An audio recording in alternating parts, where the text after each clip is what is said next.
All right, everybody, welcome to this impromptu video. I want to talk about this OINP fake email that's going around spreading a ton of misinformation, and it's time now to debunk it. Okay, I am a Canadian immigration lawyer. I live in Lethbridge, Alberta. I am a tiny little speck in the world of immigration representatives compared to everybody that's out there.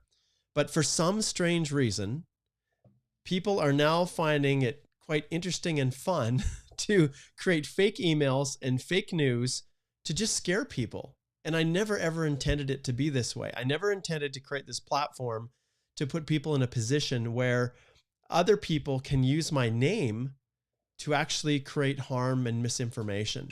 So I want to express, apology. I guess I don't have any control over it, but there's been this information going around, misinformation about somehow me speaking with the OINP and getting information that they're going to be increasing, that slot draw for their programs above the 600, the 460 some level that they have right now.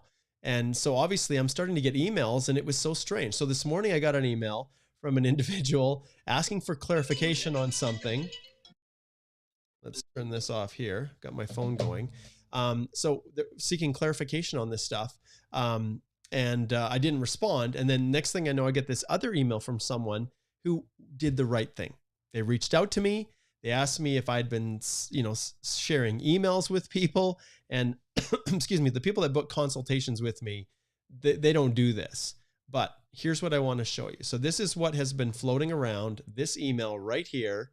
And there's a number of things, you guys, that you can very clearly see from this. One, is this even an email at all? Highly doubt it. But this email that we have here, and I'll just kind of shrink it down a bit, and I'll get it's kind of, I'm just going to leave it covering the whole page because we'll just have it big. Okay. And I'll just talk through it. So to start with, at the very, very top, you will see that there is, within this actual email itself, there's an email address that was at one point in time my email. But this is a firm that I haven't been a part of for over 2 years. And, this stringham.ca was my old email address that I used at that firm. Then they say purportedly that this email went out yesterday, which is obviously false. And then the key and the telltaling, the most clearly you can see it's fake is it says, "Thanks and regards, M Hothe, Hothe." It's not even the right name. So whoever created this did a pretty crappy job. And then you can see there, it looks like they're responding to someone who scratched out their information. Yes, the OINP is looking to change its criteria to invite high scoring candidates due to the pause on the federal draws. We had consultations with them regarding the same. All fake, all false. It is expected next draws will be based on the new scores. So this here, you guys, is a complete and total fabrication. It's not true in any way, shape, or form. Now, who knows? Maybe the OINP may decide to increase that cutoff. They might. But anyways, so, and then I want to point out then the source of other information that's going around, which I've already reached out to this individual, and in fairness, they've said that they're going to retract it, but I still want to point it out. So the Canada visa form can be a great source of information and direction, but it can also be a great source of misinformation when people rely on, at face value, what you read here. And so if you go through this, you guys can see here that this individual said that that OINP is going to change its criteria, attention to all. I had a counsel with M Hothe. That is not true. I never had a consultation with this person. And he told me that OINP is changing its criteria, which is false. This individual did send me an email, which I never responded to. They had discussions with him, also false, and due to no federal draws in sight. So now the 467 cutoff may no longer hold. Not true. None of this ever happened. And then, of course, other people are saying, is there some article? Is there a tweet about this?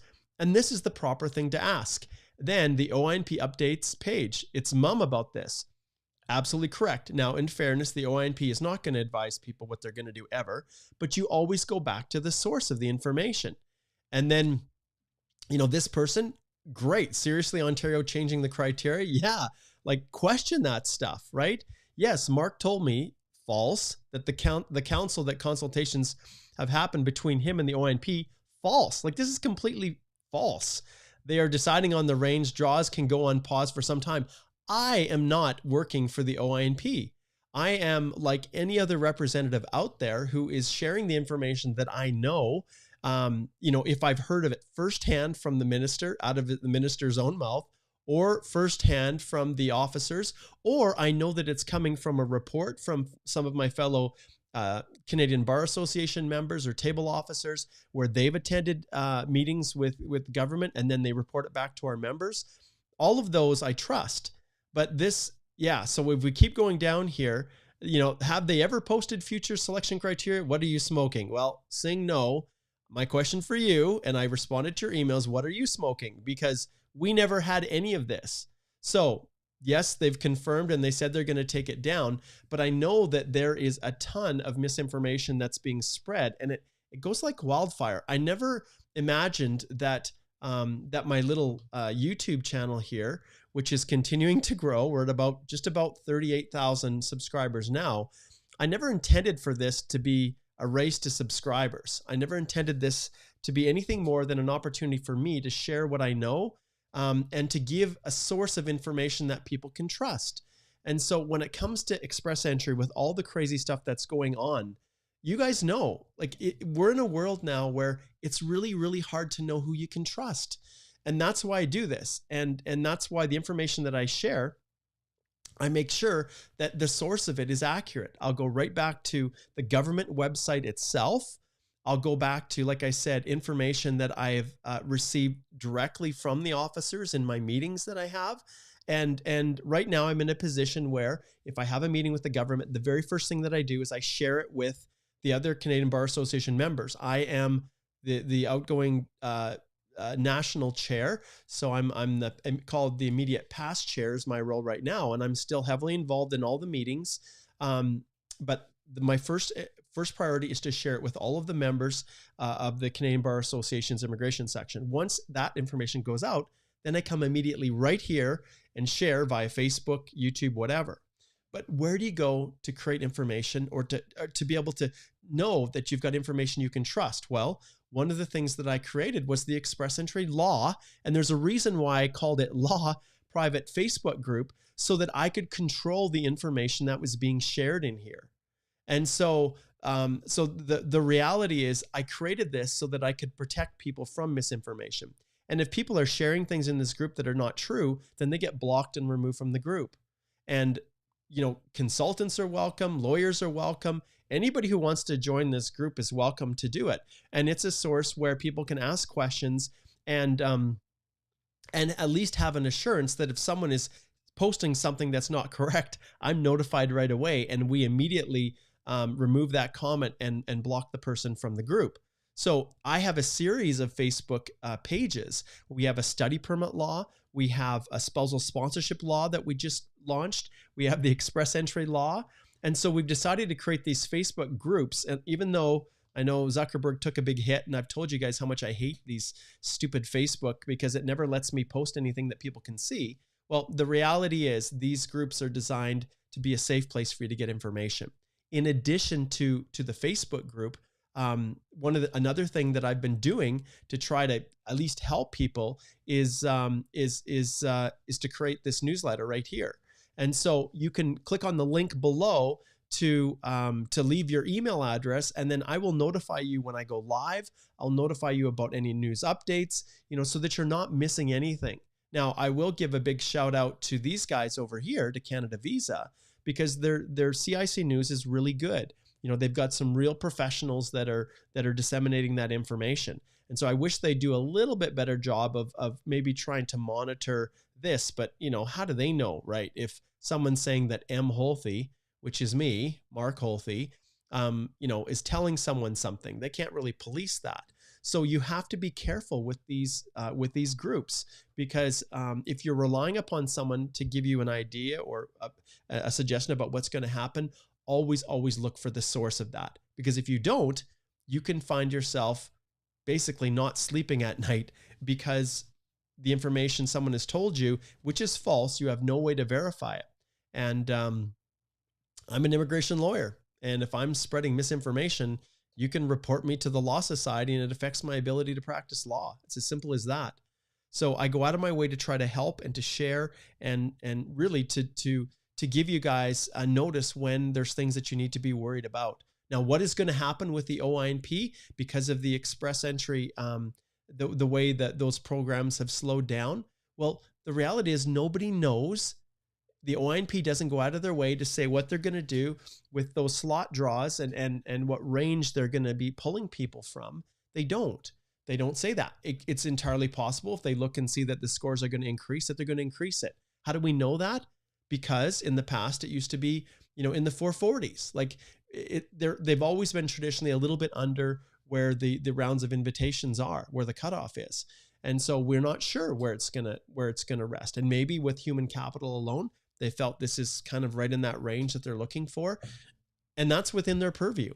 But please, whatever you do, the reason we've created the YouTube channel, the reason we've created these resources, the reason that we've created the Facebook groups and all of this is to give you guys a place that you can go, that you can trust. And I've talked about this a lot, and I understand the implications of misinformation, right?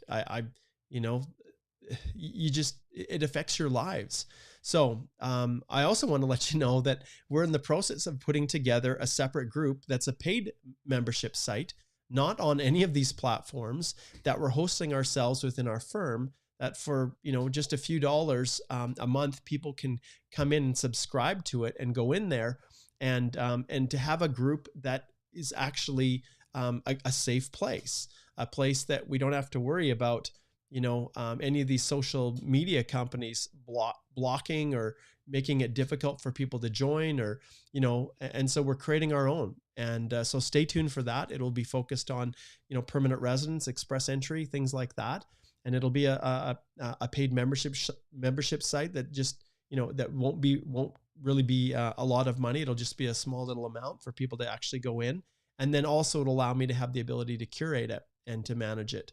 And so stay tuned for that. Now, I want to let you know about a couple things that are coming up. Tomorrow at 11 a.m., Alicia and I are going live again to answer your questions. So we're going to do a Q&A, and I will answer. I've got just a couple minutes. I will answer a few questions here with those that are on live watching this. But pay attention to that. Go back and watch the previous videos. You can see the playlist here, and we've got videos covering just about every topic you can imagine. Okay. And it's interesting because right now, some of the discussions that I'm having within the CBA and within our, with the interactions that we're having with immigration is submissions that we're putting together regarding hopefully encouraging the minister to open up another 18 months for postgrads, and also providing recommendations and suggestions on what to do if there's no draws, right? And is there a different program? And one of the very viable options is for them to open up the TR to PR pathway again. Now, ultimately, whether it's essential workers, whether it's international grads, whether it's, something else, that's probably one of the options that makes the most sense. And trust me, if they were to do that, the moment you hear about it, I will share everything that I know, just like I always have. And if you look at my YouTube channel, some of the most popular videos that I did were in the world of TR to PR. And so you guys remember going through that if you followed this. It's all about sharing, all about helping. And yes, do I want you to hire our firm? Yes, I do. One of the side benefits to giving away all this information and trying to help people is that you then build a relationship with me and with my firm and with the awesome lawyers that we have. And that you will then choose to go over here to our website and book a consultation with us, right? So that's obviously one of the motivating factors here. This is my livelihood. This is how I support my family and my mother and others that I support. So it's that's really kind of what it comes down to. Okay, let's answer a few questions here for those that just jumped on. This is completely impromptu.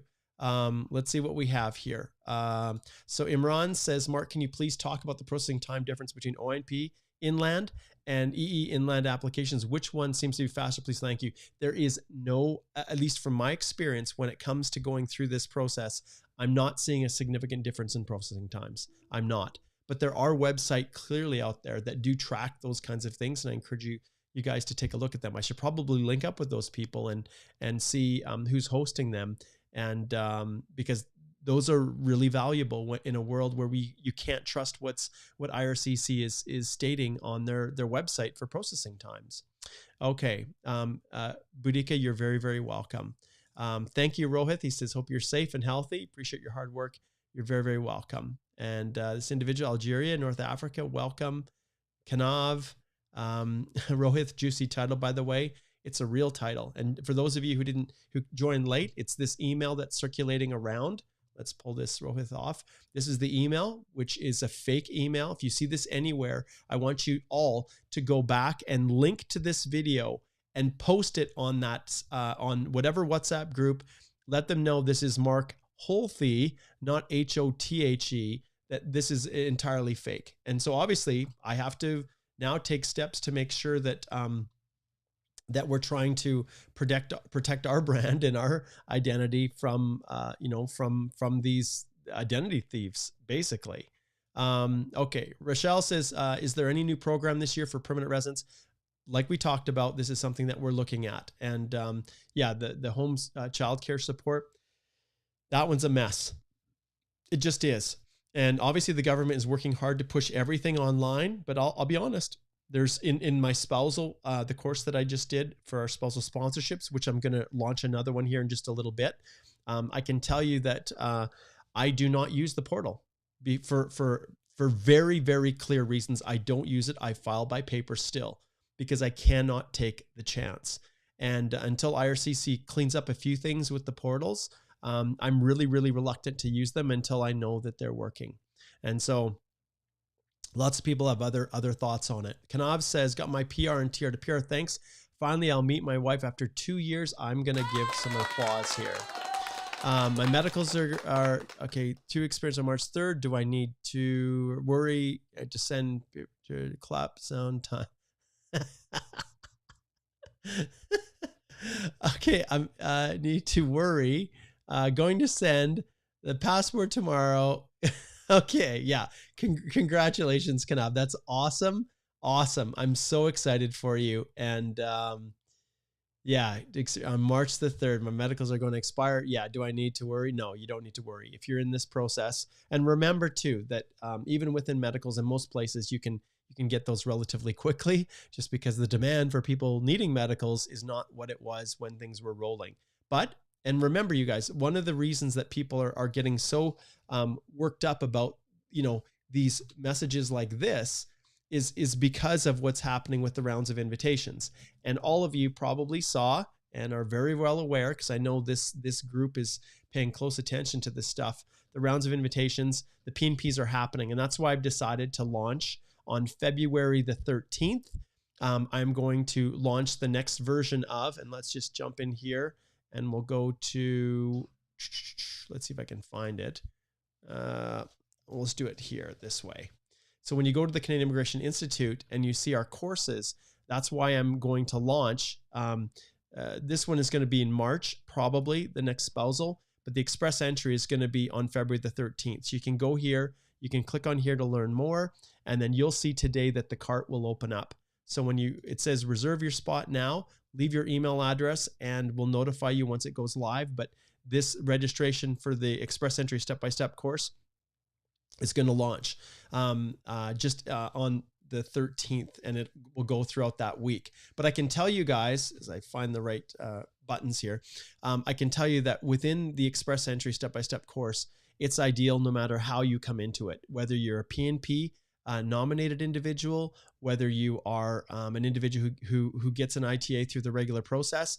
The Express Entry Step-by-Step course is where I go in with you, and literally it helps people make sure that they don't make those little mistakes that can cost them the difference in their application getting approved or not. And I'll finish off here as we wrap up with a story.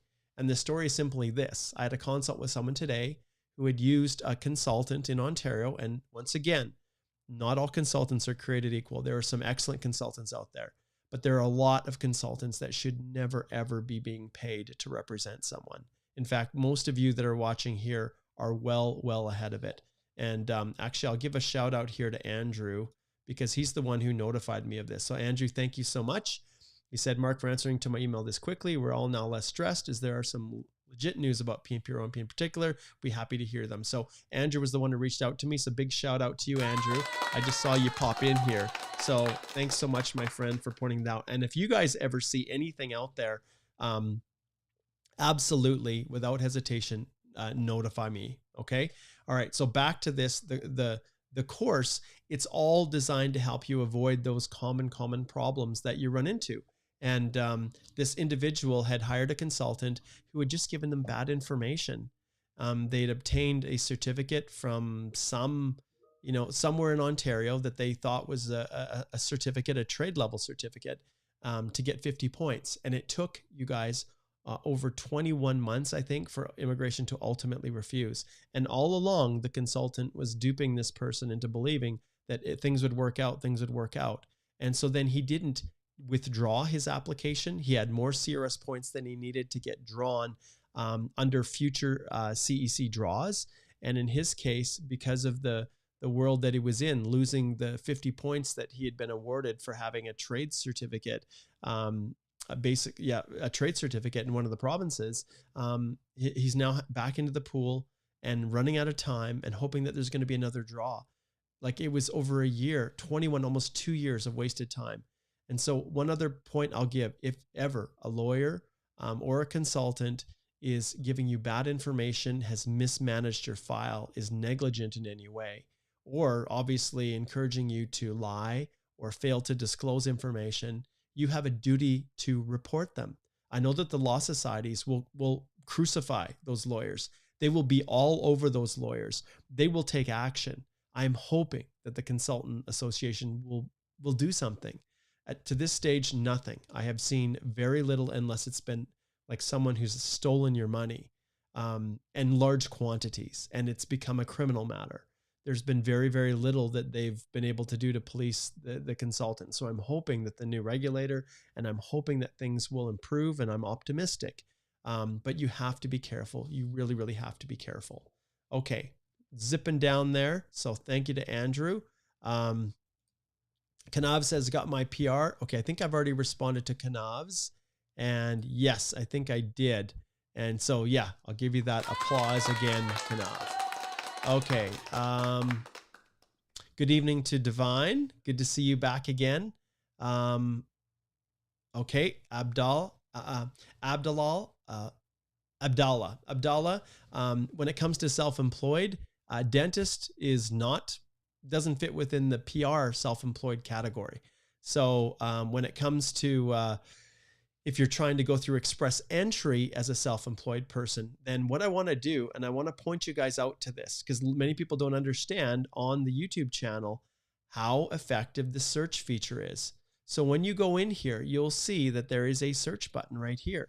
And if you type self-employed, I've done videos for so long, you can go back and you can find, here's a success story. How do I claim self-employed work experience? How do I prove if I'm self-employed work experience? You can see all of these are all past videos that I've done, and the rules behind self-employed and claiming it have not changed. So I encourage you, Abdullah, to check that out. And of course, if you have any questions, slide over here and book a consult with one of our lawyers, because in that 25 minutes, we can put you right on track, give you the guidance you need. If you wish to retain us, we credit the consult fee for the majority of our applications. But otherwise, we can set you up so that you know exactly what you need to do going forward. Okay, a couple more we'll answer here before I drop off. I've got a meeting here that's coming up. Let's see here. Okay, so Sharma says, thanks for your efforts and information. Does your 25-minute consult serve for NOC evaluation? By chance, if some issues come from IRC and for NOC, would you help my case then? The 25 minutes is help to get things set up and review things in advance so that you are entering your proper NOC. If it comes back and it's a problem because IRCC says, hey, we don't think you have the right NOC, which is the case, which I've seen with a lot of people booking consults, then in those circumstances, the 25 minutes would just be to get things set up. And then you would need to retain our office to go through more forensically to make sure that there wasn't something else in your application that was also wrong. Because sometimes when you respond just to what immigration asks, sometimes there might be other things that are going to cause a problem. Okay. So once again, Pernendu, I'm going to ring the bell here and just tell you to book a consult. It is so worth it. All right. Chima says, thank you, Hothe Law Firm. I had a consultation with Chanel and really worth. We'll go with you guys for Mom Dad Super Visa. Awesome. Thank you so much. Yeah, so happy. And this is something that I always struggle with because you guys feel that I'm the only one that can help you. And that's not the case. Like Alicia and Chanel, they like awesome lawyers. And, you look at what you pay, it's not insignificant. Like we're mindful that, $315 here or $157.50, like these amounts are not, we're not cheap. But the reality is in that 25 minutes, we can often make sure that you're avoiding the problems that will cause you headache and lost time so much further down the road. Because like this consult I had today, the individual lost over 20 months. And in fact, they could probably already be a permanent resident, but how do you know? How do you know whether the consultant that you've hired or the lawyer that you've hired, how do you know that they're going to be in a position to be able to help you and that they actually know what they're talking about? That's the hard part. And I think that's also why I created this channel, was to help people to understand and see that, that we know what we're talking about. Okay, we're just about wrapped up here. I'll answer just a couple more. Sukdeep says, do you think that OINP French stream will revise its upper cutoff from 467 near future? I don't know. I don't have an answer to that. I've never spoken with them. They'd never indicated that. Okay. All right. And then Andrew's also asking this question. Are you aware whether the OINP is inviting people to French stream based on only the cutoff score and CLB 7+ in French initially? It plays a huge role. It really does, Andrew, a very, very huge role when they're targeting people. The reason they have that band that they pull from is because they can't open it wide up. And they're trying to capture people that are not being drawn under the regular FSW or CEC through express entry. They're trying to capture the people that are a little bit lower. They've always been that way. But because of the uncertainty with the draws and everything, that's why a lot of the PNPs haven't made changes. Okay, so thank you for that one. And I think I'm going to wrap up, I think. Let's see if there's anything else here. I want to make sure that I haven't missed any chats here. Let's see. Let's see, make sure I don't miss any. I'm actually going to turn this on, guys. That's the sign that we're going to have to wrap up here. So let me just check here. I think we've got everything. Yeah, I think I've got Pernendu, we answered that one, and Sukdeep, we got that one, and we got Kanav. Okay, perfect. All right, guys, remember, tomorrow is when Alicia and I will go live. Slide over here and go to the main page. Make sure you subscribe and ring the bell, and you can see this is live right here.